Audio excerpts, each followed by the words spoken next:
Hello everyone, exam में मस्त स्वागत है। गाइस, इस वीडियो में मैं आरआरबी एनटीपीसी ग्रेजुएट लेवल का जो भी रिक्रूटमेंट आया उसका सिलेबस डिस्कस करने आ रहा हूँ। सारी स्टेजेस बताऊंगा, क्या क्या चीज़ है, कितने क्वेश्चन, क्या क्या सिलेबस है। ठीक है, चलिए शुरू करते हैं।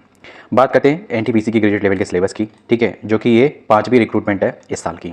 ठीक है, इसमें मैं इस वीडियो में बात करूँगा केवल स्टेज 1 की इन डेप्थ सिलेबस के साथ एंड एग्जाम पैटर्न की। एग्जाम जो इसमें आपकी ड्यूरेशन रहेगी वो आपकी रहेगी कुल 90 मिनट की। ठीक है, और इसमें जो आपके क्वेश्चन आएंगे जनरल अवेयरनेस के लिए आपके 40 क्वेश्चन, ठीक है, मैथमेटिक्स के लिए 30, रीजनिंग के लिए 30, टोटल आपका 100 क्वेश्चन का सीन रहेगा।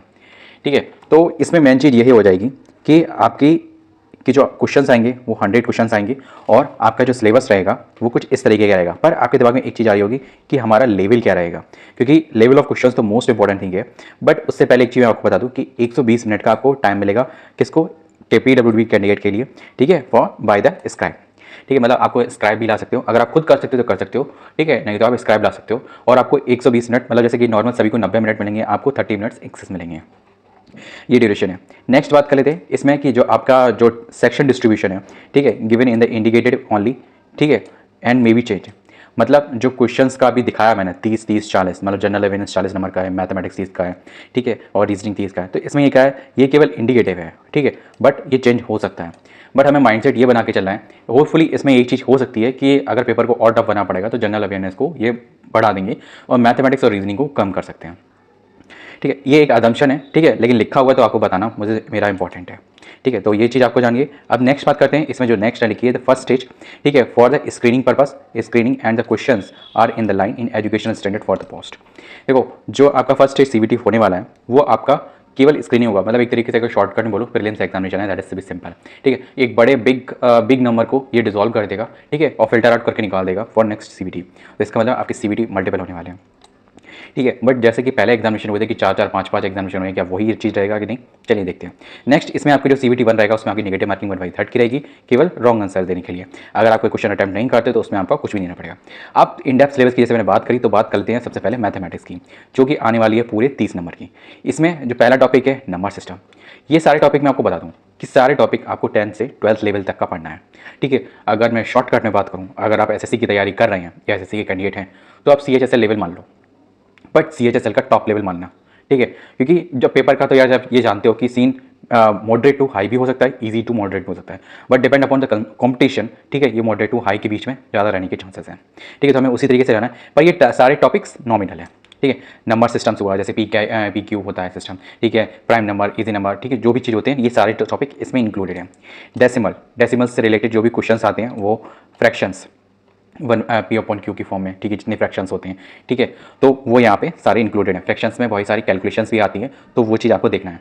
अगर ये सारे टॉपिक के क्वेश्चंस आपको रूबरू होने हैं तो 2 तरीके हैं। पहला, अगर आपके पास कोई भी बुक नहीं है या कोई भी सोर्स नहीं है प्रेजेंटली, तो 10th और 12th की बुक उठाओ और फटाफट से उसमें सारे इसमें ये सारे टॉपिक्स के क्वेश्चन को नज़र मार लो कि कौन क्या है।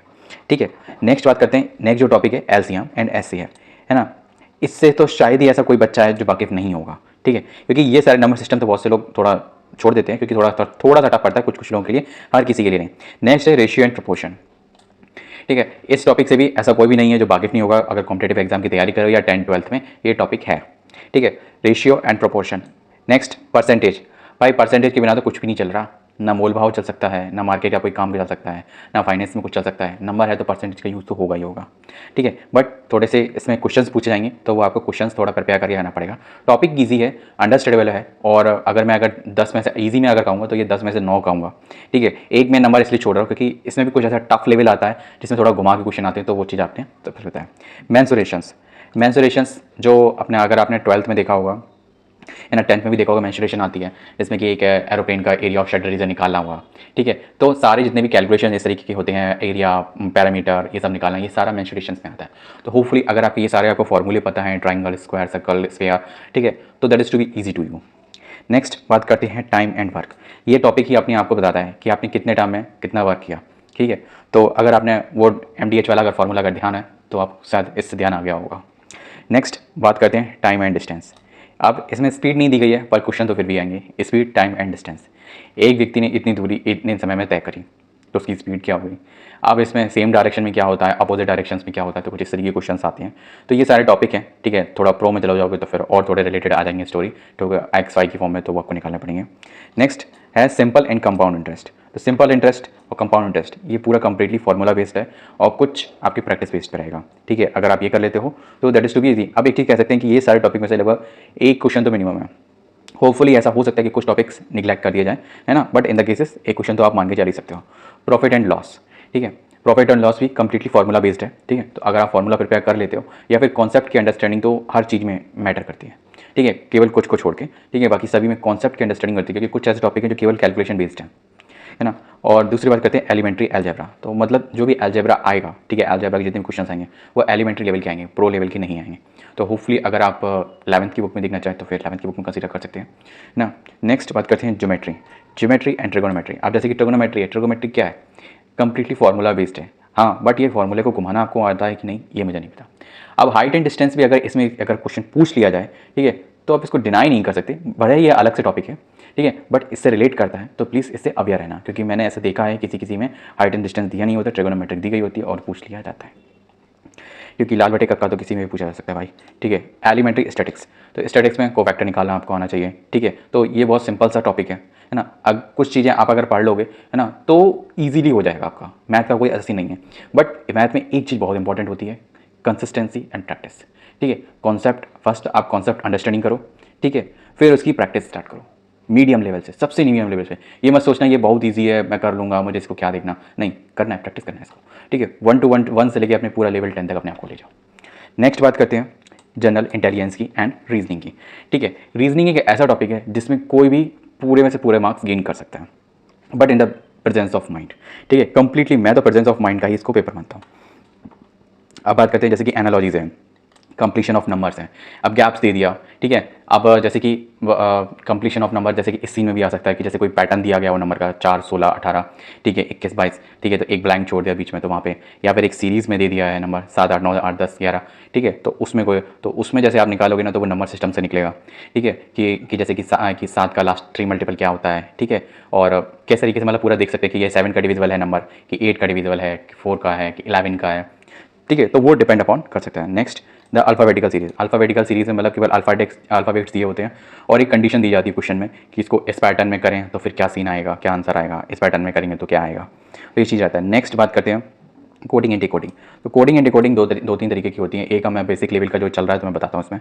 तो बेसिक लेवल में जैसे for example I am going to that place, ठीक है, तो ये लिखा हुआ है, तो I am going to that place, ये पूरे 6 वर्ड्स का जो भी कोडेड फॉर्म है, जैसे XYZ ABC LNG, ठीक है, किसी भी फॉर्म में इस तरीके से दिया गया होगा। ये भी हो सकता है साइनिंग फॉर्म में दिया गया हो, ठीक है, जैसे कि डॉलर का साइन हो, @ का साइन हो, ठीक है, जीमेल का साइन हो, तो कॉपीराइट का साइन हो, ठीक है, तो वो भी दिया जा सकता है, ठीक है। तो ये कोडिंग हो सकती है, ठीक है, सिंपल टू सिंपल।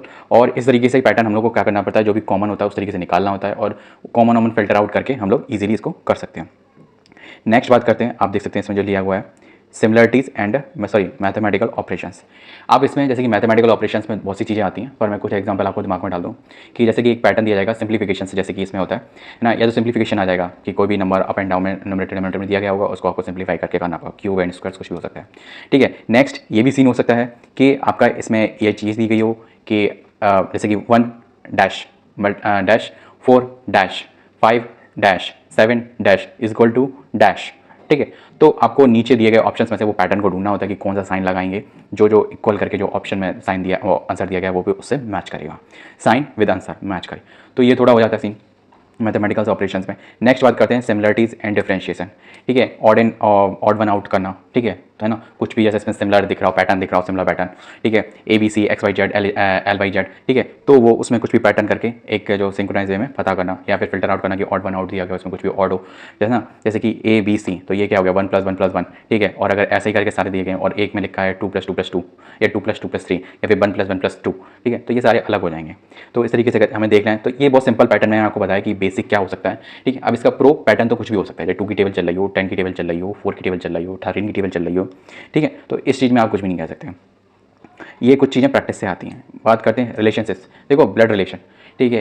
राहुल जिस फोटो की तरफ उंगली कर रहा है वह फोटो उसकी माँ के बेटे के भाई के बहन की बेटी की पोती की लड़की है, ठीक है। अब ये थोड़ा मैंने ज़्यादा कॉम्प्लिकेटेड कर दिया, तो यही थोड़ा सा अगर ज़्यादा लेंथी आएगा तो कॉम्प्लिकेटेड हो जाएगा, और अगर सिंपली ऐसा जाएगा वह उसकी माँ की बहन की बेटी की माँ के भाई की बेटी की लड़की की फोटो है। तो that is to be simple to be understand. अगर दोनों में से किसी का दोनों का आंसर अगर पता हो तो कमेंट बॉक्स में बताना, अगर एक का पता तो उसका बताना, ठीक है। नेक्स्ट बात करते हैं। देखो और इसमें जैसे कि ये हो सकता है कि जैसे कि फैमिली ट्री बनाने को आ जाए रिलेशनशिप में, ठीक है। तो वो थोड़ा सा एक प्रो लेवल एक प्रो बेसिक मैंने जो आपको बताया एग्जांपल दिया, और फैमिली ट्री बनाने को वो थोड़ा प्रो लेवल हो गया। बस में अगर वो आया भी तो वो ईजी आएगा, है ना। तो आपको थोड़ा करना पड़ेगा, थोड़ा सा मतलब प्रैक्टिस तो करनी पड़ेगी। हर टॉपिक की आपको लगभग मिनिमम 10 to 50 क्वेश्चन तो लगानी ही है। 10 मैंने मिनिमम इसलिए बोल दिया कि भाई जिसको कुछ नहीं करना चाहता तो वो 10 तो दिमाग में सोचेगा। आप जिसमें जितने टॉपिक दिए गए अगर आप 10 क्वेश्चन लगाओगे ना, 50 क्वेश्चन लगाने का अपने मन कर जाएगा। शुरुआत या 10 से ही करना, बस 10 से करना, ईजी वाले, ठीक है। Analytical reasoning. नेक्स्ट है आपका सिलॉग्स।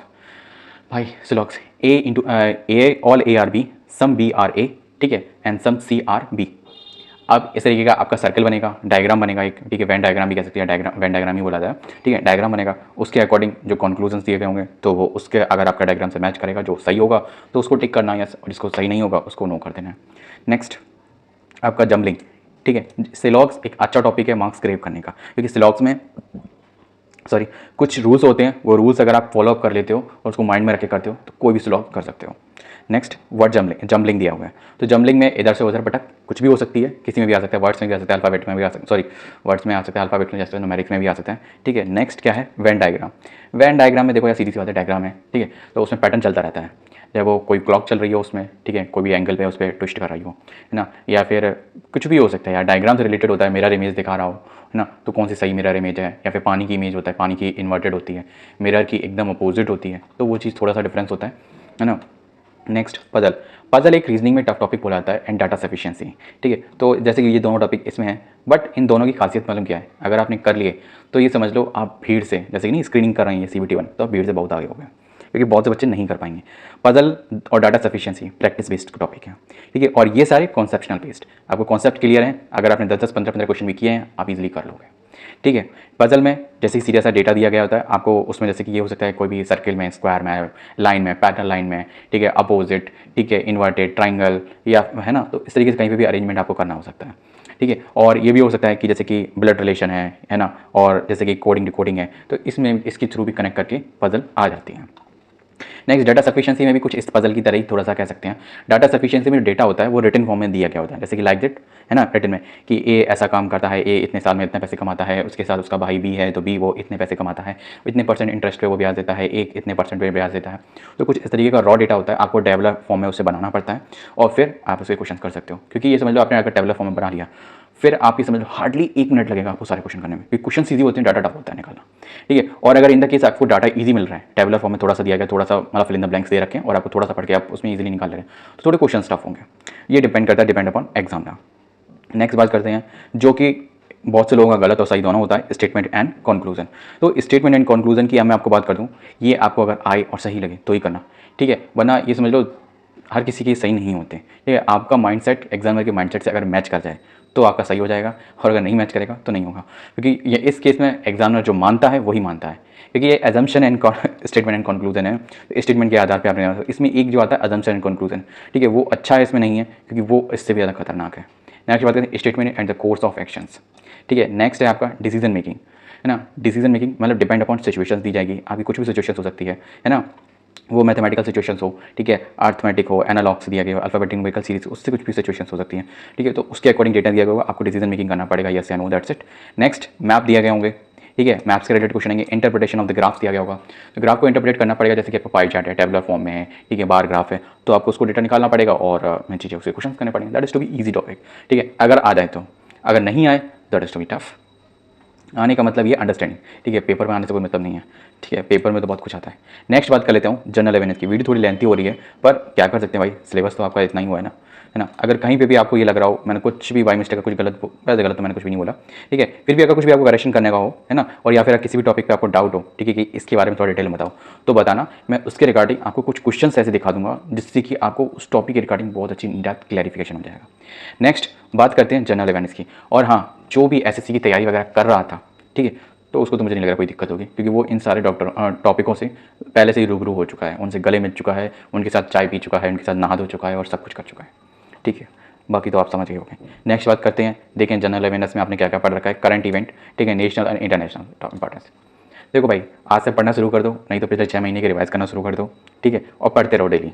ये तभी हो सकते हैं, क्योंकि ये कुछ ऐसा नहीं है कि आप पूरा कंप्लीटली नोट्स बना के बड़े बड़े, जैसे कि बहुत बहुत से बड़े आते हैं, मतलब बड़े बड़े इंस्टीट्यूशंस हैं जो करंट अफेयर पढ़ाते हैं या फिर चलते रहते हैं। तो करंट अफेयर तो जो मुझे समझ में आया, that is to be read and continue, ठीक है। अगर आप मंथली रिवाइज कर सकते हो, that is to be go, ठीक है। और कभी भी क्रॉस एग्जामिनेशन करना हो अपने, मतलब जैसे कि आपने देखना हो कि हमारा जैसे आप एक सोर्स से पढ़ रहे हो, है ना, और आपको देखना है कि हाँ मेरा करंट अफेयर का लेवल सही है या नहीं, तो दूसरे अदर सोर्सेज के कुछ फ्री डेमो पेपर्स दिए हुए होते हैं मंथली वाले, ठीक है, तो उनको कंसिडर कर लेना। और अगर आपको सोर्स नहीं पता हो तो प्लीज़ कमेंट बॉक्स में पूछ लीजिएगा, मैं बता दूंगा।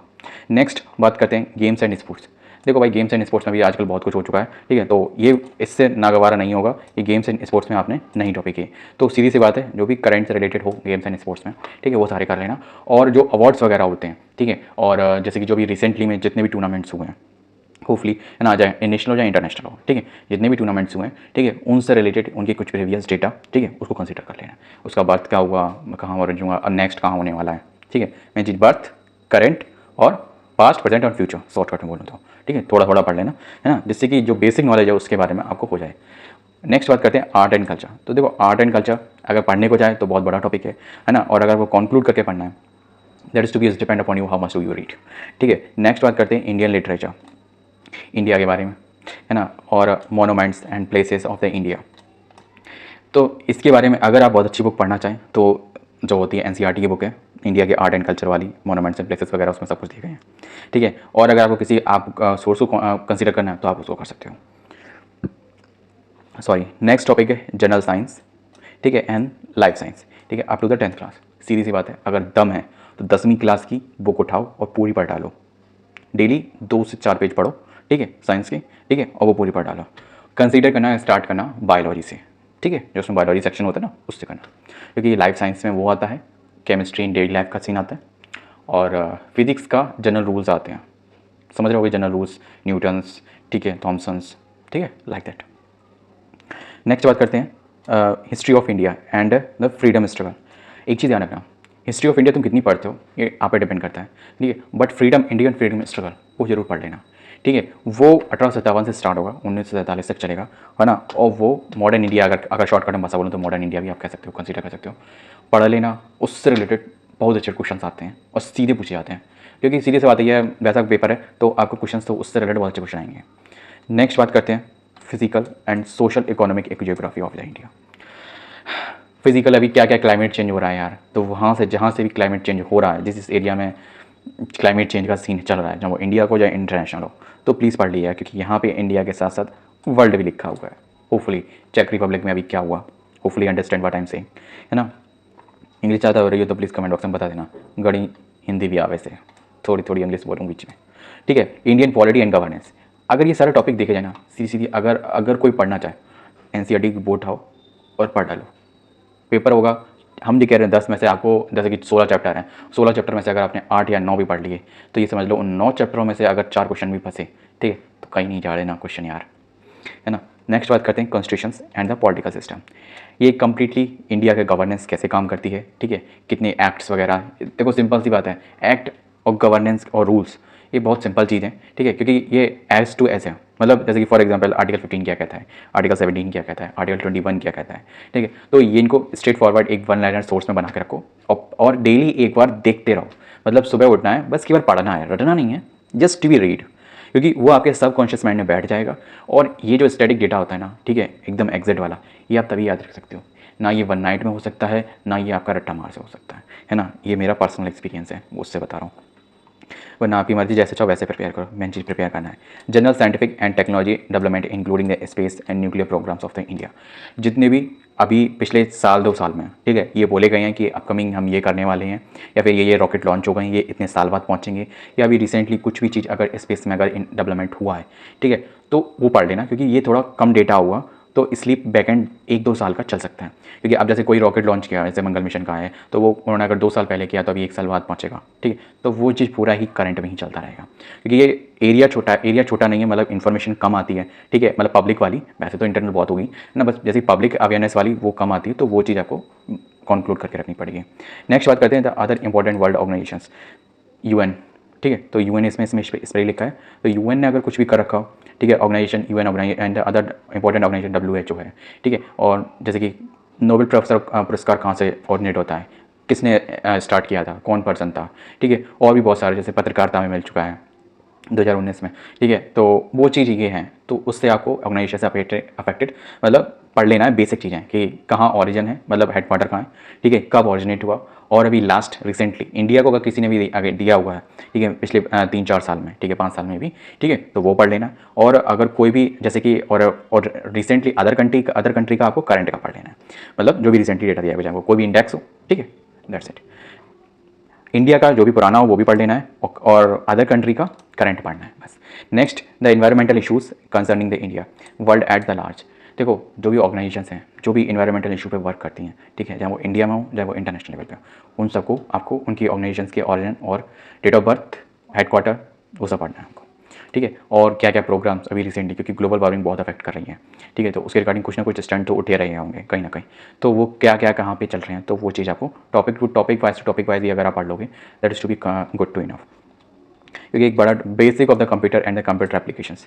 देखो, computer, basic of the computer सभी को आता होगा, पर जैसे कि कुछ कीज़ वगैरह होती हैं, ठीक है, इन कीज़ से क्या होता है, उन कीज़ से क्या होता है, that's alt plus control plus, ये की दबाया तो क्या होगा, वो की दबाया तो क्या होगा, ठीक है, तो ये चीज़ थोड़ा पढ़ना होता है, ठीक है। बाकी बेसिक कंप्यूटर्स तो अब जैसे कि ये भी पूछ रहा था कि बेसिक कंप्यूटर में आपका एक्सेल है, माइक्रोसॉफ्ट सब आता है, ठीक है, ये की वाले क्वेश्चन सिंपल होते हैं और टफ भी हो जाते हैं अगर नहीं पता हो, है ना। और जैसे कि एक्सेल में कोई फार्मूला बताने बता दिया कि क्या क्या लगता है, कॉलन, सेमी कॉलन, कॉमा, अगर दूसरी रो में जाना है तो that is to be make you tough and easy, that just to be ask the key, है ना, that's it. Next, computer applications, तो कोई भी अगर जैसे कि रिसेंटली में कोई भी अपडेट ऐसा आया हो या बड़ी एप्लीकेशंस हो तो वो पढ़ लेना, और होपफुली डू यू अंडरस्टैंड, अपने माइंड सेट पे आपको जो बेटर लगे वो पढ़ लेना, ठीक है। एंड कंप्यूटर एप्लीकेशंस में आपका जो मैंने एक्सेल वगैरह बताया, ये चीज़ उसी में ही आती है, ठीक, सॉफ्टवेयर, MS वर्ड।